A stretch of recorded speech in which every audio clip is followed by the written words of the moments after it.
Benjamin Fulford le 4 juin 2018. Le renversement d'Israël pourrait être imminent, puisque l'OTAN lui retire sa protection. Les mouvements tectoniques affectant dans le paysage géopolitique se poursuivent à un rythme vertigineux dans le monde entier, du fait que la mafia khazariane sataniste est systématiquement éliminée de tous les centres de pouvoir mondiaux, selon de multiples sources. La situation a tellement évolué que le grand Kahuna khazarien, Israël, pourrait bientôt être libéré des satanistes, disent des sources du Pentagone. En Europe, les changements de gouvernement de la semaine dernière en Italie, en Espagne et en Slovénie, signifient que seule une partie de la France, de l'Allemagne et des Pays-Bas reste encore sous le contrôle des khazariens, selon les sources. La libération de l'Occident est nécessaire pour s'assurer que les négociations Est-Ouest, qui se dérouleront à Singapour la semaine prochaine, n'aboutiront pas à un ordre mondial d'une Chine, remplaçant à elle seule, la mafia khazariane au sommet du monde, selon les sources. Commençons par la situation en Israël, où le leader sataniste, Benjamin Netanyahu, tel son prédécesseur Adolf Hitler, en est maintenant à se terrer dans un bunker, alors qu'il se prépare en prévision de son inévitable défaite. La déclaration publique faite la semaine dernière par le secrétaire général de l'OTAN, Jens Stoltenberg, selon laquelle l'Alliance ne se porterait pas à la défense d'Israël en cas d'attaque de l'Iran, était un signe visible qu'un changement de régime est imminent en Israël. Selon des sources du Pentagone, le plus important et ce qui n'a pas été dit, c'est que l'OTAN ne défendra pas cette entité illégitime sioniste contre l'ours russe. Quoi qu'il en soit, Netanyahou et son régime ont perdu le soutien de la plupart des véritables juifs, par opposition aux satanistes du placard, en raison de leur comportement meurtrier. Cette dénonciation publique d'Israël survient alors que l'Arabie Saoudite se prépare à annoncer l'arrivée de Muteb Ben Abdullah en tant que nouveau dirigeant, en remplacement du pantin sioniste Ben Salman, qui aurait été assassiné le 21 avril, selon des sources du Pentagone. Ceci est important, parce que cela signifie que le contrôle du pétrole saoudien, pilier du pétrodollar, a échappé des mains des sionistes, disent les sources. Certes, Ben Salman, qui était dans la presse quotidienne jusqu'à la pétarade d'une fusillade dans son palais le 21 avril, a disparu des yeux du public. Une annonce publique sera toutefois nécessaire pour confirmer ce que disent ces sources. Cependant, une autre source du Pentagone a présenté la semaine dernière des nouvelles pertinentes, susceptibles d'affecter la gestion et la propriété de la plupart des sociétés occidentales cotées en bourse. Selon cette source, les partisans militaires du régime Trump envisagent de donner à Léo Vanta et à ses gens le contrôle des 26 milliards de dollars de fonds lesquels, selon leur dire, leur auraient été soustraits illégitimement par la faction Bush de la mafia khazariane. Vanta a été invité à Washington, D.C. cette semaine pour discuter de ces fonds, dit la source. S'ils veulent obtenir cet argent pour Vanta, ils vont devoir le prendre de Vanguard, dit la source. Vanguard, Bush, conjointement avec State Street, Rockefeller et BlackRock, Rothschild, contrôle la plupart des grandes entreprises occidentales. La décision de l'armée des États-Unis de prendre le contrôle de Vanguard, et éventuellement de State Street et de BlackRock, pourrait faire partie des préparatifs d'un affrontement avec une alliance eurasienne pour prendre le contrôle du système financier mondial. Dans ce contexte, le but du sommet de la semaine prochaine, entre le président américain Donald Trump et le dirigeant nord-coréen, Kim Jong-un, est bien plus qu'une simple question de paix dans la péninsule coréenne. Selon les Illuminati gnostiques, Kim Jong-un est en fait le meneur d'une alliance qui contrôle la Chine ainsi qu'une grande partie de l'Asie de l'Est.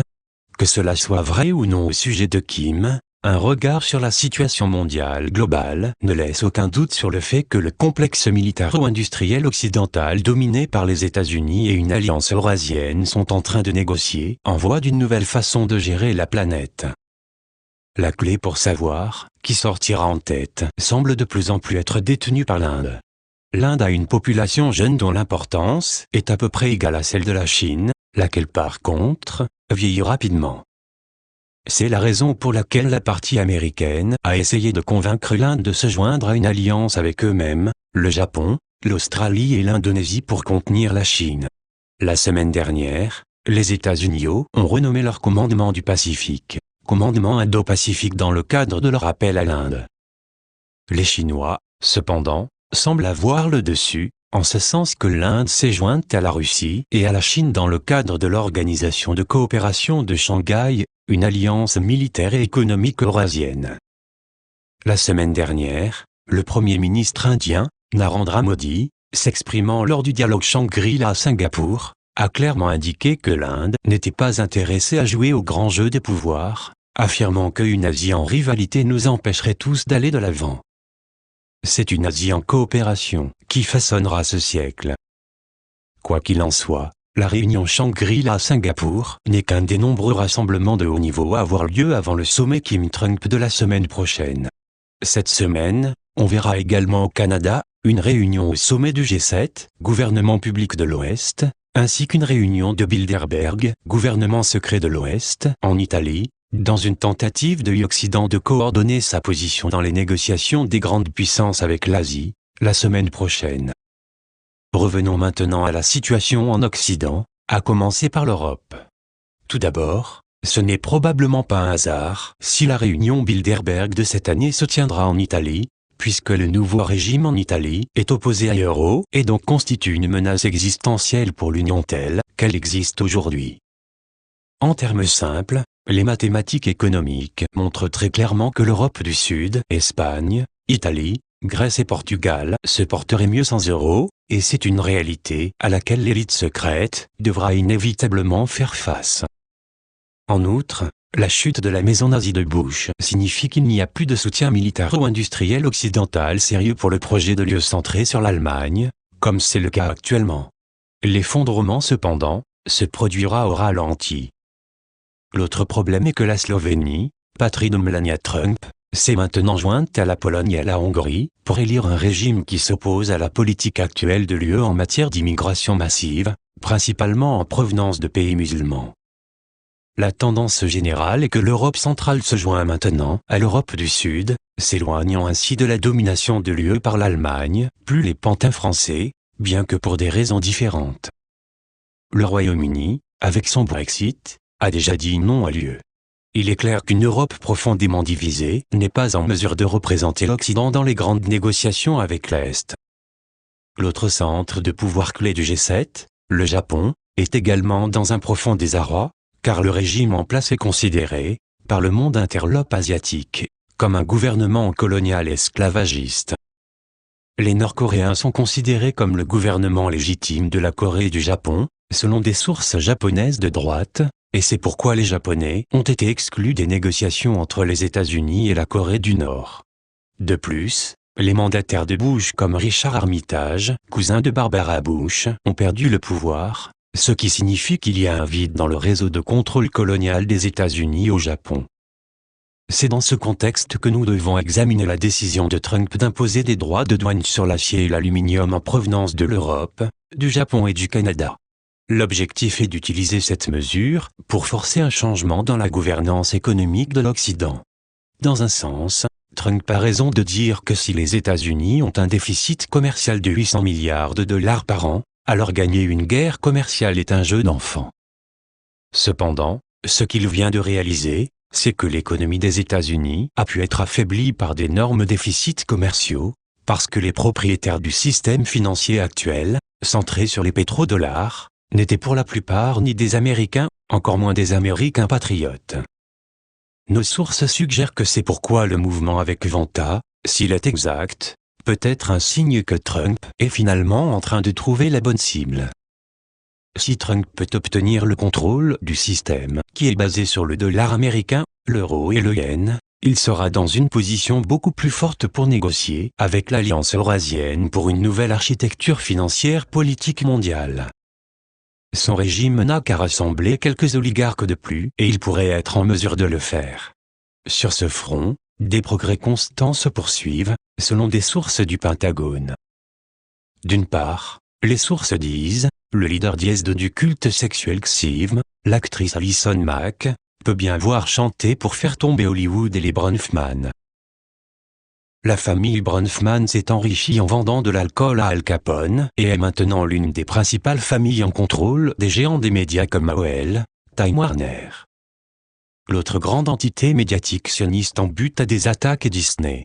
Roseanne Barr de ABC a été vilipendée pour avoir démoli le gestionnaire de Barack Obama, Valerie Jarrett, et son défenseur, le PDG de Disney, Bob Iger, et son émission, qui a été annulée, pourrait être reprise par Fox, disent des sources du Pentagone.